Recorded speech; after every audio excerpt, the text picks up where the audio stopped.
नमस्कार दोस्तों, स्वागत है आपका हमारे चैनल मोरल स्टोरीज में। मैं हूं लीला और आज हम एक और दिलचस्प नैतिक कहानी साथ हाजिर हैं। आज की कहानी सुनकर न केवल आपको मनोरंजन मिलेगा, बल्कि एक महत्वपूर्ण सीख भी मिलेगी जो आपके जीवन को और बेहतर बना सकती है।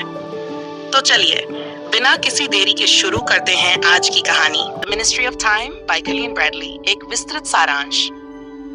द मिनिस्ट्री ऑफ टाइम कालियाने ब्रैडली द्वारा लिखा गया एक रोचक और बहुशैली उपन्यास है जो समय यात्रा, रोमांस, जासूसी और कॉमेडी का मिश्रण है। यह उपन्यास निकट भविष्य में सेट है, जहां एक सरकारी कर्मचारी को सपनों की नौकरी मिलती है और उसे एक गुप्त परियोजना पर काम करने के लिए नियुक्त किया जाता है। मुख्य पात्र 1, नामहीन महिला नायक। उपन्यास की मुख्य पात्र जिसे ब्रिज के रूप में जाना जाता है। 2, कमांडर ग्राहम गोर, एक विक्टोरियन नौसेना अधिकारी जिसे DCU-9वीं सदी में लाया गया है। मार्गरेट कैम्बल और कैप्टन आर्थर रेगिनाल्ड स्मिथ, सहायक पात्र। कहानी की शुरुआत। कहानी में ब्रिज को एक नई मंत्रालय में नौकरी मिलती है जो समय यात्रा के प्रयोग पर काम कर रही है। उसे माइटसाइडर से लाए गए एक ऐतिहासिक व्यक्ति कमांडर ग्राहम गोर के साथ रहने, उसकी सहायता करने और उसकी निगरानी करने का काम सौंपा गया है।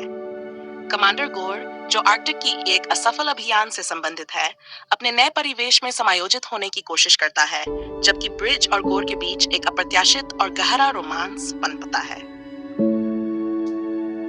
उपन्यास में समय यात्रा के माध्यम से उपनिवेशवाद, नस्लीय पहचान, विरासत में मिले आघात और समकालीन समाज के मुद्दों पर विचार किया गया है। यह पुस्तक पाठकों को यह सोचने पर मजबूर करती है कि इतिहास को कैसे देखा जाता है और भविष्य को कैसे बदला जा सकता है। ब्रिज का किरदार, जो ब्रिटिश कंबोडियन है, लेखक की अपनी पहचान को भी दर्शाता है और इसमें कई सामाजिक और सांस्कृतिक मुद्दों को उठाया गया है। समय यात्रा का प्रभाव। कहानी के दौरान ब्रिज और गोर के बीच के रिश्ते से कई जटिलताएं उत्पन्न होती हैं, जो उनके व्यक्तिगत संघर्षों और भावनात्मक विकास को उजागर करती हैं। उनके साथ रहने वाले अन्य पात्रों में एक 17वीं सदी का सिनेफाइल, प्रथम विश्व युद्ध का एक शर्मीला कैप्टन और एक पूर्व जासूस शामिल हैं, जो कहानी में हास्य और गहराई जोड़ते हैं। मुख्य विषय व रोमांस और जासूसी। ब्रिज और गोर के बीच का रोमांस और उनके संबंधों में उभरती जटिलताएं। समय यात्रा के माध्यम से इतिहास और भविष्य को समझने का प्रयास। सामाजिक और सांस्कृतिक मुद्दे, उपनिवेशवाद, नस्लीय पहचान और सामाजिक संघर्ष। द मिनिस्ट्री ऑफ टाइम एक विचारोत्तेजक और मनोरंजक उपन्यास है जो समय यात्रा, रोमांस और जासूसी के तत्वों को सफलतापूर्वक मिलाता है। कालियाने ब्रैडली की लेखनी और पात्रों की गहराई ने इस उपन्यास को एक अद्वितीय और यादगार साहित्यिक कृति बना दिया है। दोस्तों, ये थी आज की कहानी। आशा है कि आपको ये कहानी पसंद आई होगी और इससे आपने कुछ नया सीखा होगा। याद रखें, हर कहानी हमें एक महत्वपूर्ण संदेश देती है जो हमारे जीवन को बेहतर बना सकती है।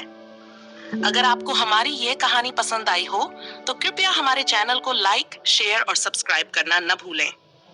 नीचे कमेंट बॉक्स में हमें बताएं कि आपको ये कहानी कैसी लगी और आप किस तरह की कहानियां सुनना पसंद करेंगे। धन्यवाद दोस्तों, फिर मिलेंगे एक नई और प्रेरणादायक कहानी के साथ।